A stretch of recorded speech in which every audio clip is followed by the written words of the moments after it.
Bonjour. On fait aujourd'hui le rapport de la rencontre du conseil municipal tenue mardi le 2 octobre. Alors, c'est une réunion assez rapide qui a été tenue.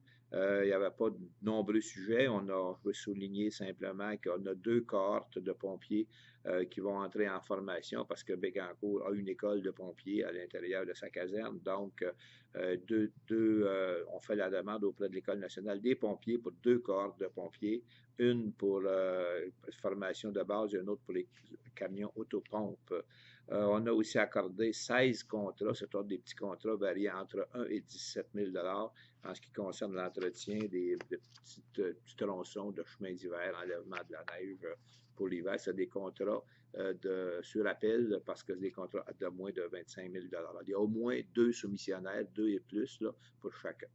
Maintenant, on a aussi fait certains ajustements de règlement, ce qui concerne le tronçon de la rue Gaston-Godette à Bécancour, dans le développement sirène. Alors, c'est une baisse, une révision à la baisse du montant global de construction des services municipaux qui passe de 1,7 à 1,404 1 404 000 pour ces travaux-là parce qu'il y a eu un changement dans le développement, donc qui est moins important que prévu. Il y a aussi des ajustements qui ont été apportés, bien techniques, là, en ce qui concerne les réglementations de zonage et d'urbanisme pour régler des situations où on avait des limitations à du unifamilial vers du multifamilial à certains endroits, notamment sur le plateau Laval et dans le domaine des îlets à Bécancour. On a aussi, je m'excuse, on a aussi fait la nomination, procédé à la nomination de M. Raymond Saint-Onge en remplacement de Mario Gagné au poste de maire suppléant pour la prochaine année qui commencera le 5 novembre prochain.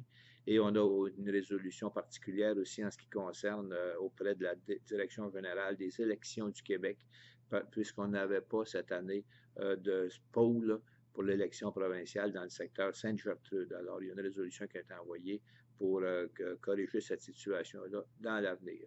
Finalement, il y a été un petit peu question de la fibre optique, évidemment.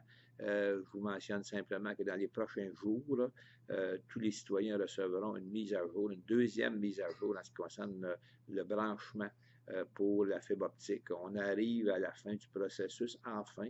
On devrait être capable de faire des branchements cet automne, commencer les branchements cet automne dans au moins deux secteurs du côté de de Gentilly, les rangs de Gentilly et Sainte-Gertrude, et espérant pouvoir aussi commencer pour les autres secteurs cet automne et poursuivre ça au cours de l'hiver. Alors, on vous donne plus de détails dans les prochains jours. Alors voilà, ça fait le tour. Merci beaucoup.